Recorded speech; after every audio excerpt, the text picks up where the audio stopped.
இருமல் மருந்து குடித்து குழந்தைகள் உயிரிழந்திருப்பது மருத்துவத்துறையில் தமிழ்நாடு அரசுக்கு நிர்வாகத்திறன் இல்லை என்பதற்கு எடுத்துக்காட்டு என குற்றம் சாட்டியுள்ள ஜி.கே. வாசன், தமிழ்நாட்டில் பெண்கள் மற்றும் குழந்தைகள் மீதான குற்ற நிகழ்வுகள் மிகுதியாகிக் கொண்டு இருப்பதுதான் திராவிட மாடல் அரசின் சாதனை என கடிந்துரைத்துள்ளார்.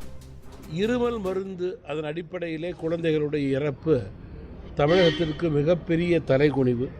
கடந்த ஆண்டு சிஏஜி அறிக்கையிலே சுட்டிக்காட்டப்படும் முறையான சோதனைகள் இல்லை என்று தெரிய வருகிறது. மருத்துவத்துறையினுடைய தமிழகத்தினுடைய நிர்வாக திறமை இல்லை என்பதற்கு இது எடுத்துக்காட்டாகவே இருக்கிறது. தமிழகத்தினுடைய சட்டம் ஒழுங்கு மிக மோசமாக இருக்கிறது என்பதிலே மாற்றுக்கருத்து கிடையாது.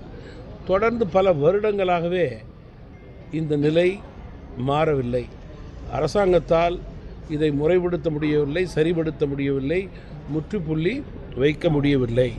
இன்னும் சொல்ல போனால் கடந்த 3 ஆண்டுகளிலே பெண்கள் குழந்தைகள் மீதான பாலியல் சம்பந்தப்பட்ட குற்றச்சம்பவங்கள் 50.71% அதிகரித்து கொண்டிருக்கிறது என்பதுதான் இன்றைக்கு திராவிட மாடல் அரசினுடைய சாதனையாக இருக்கிறது என்று நான் குறிப்பிட விரும்புகிறேன்.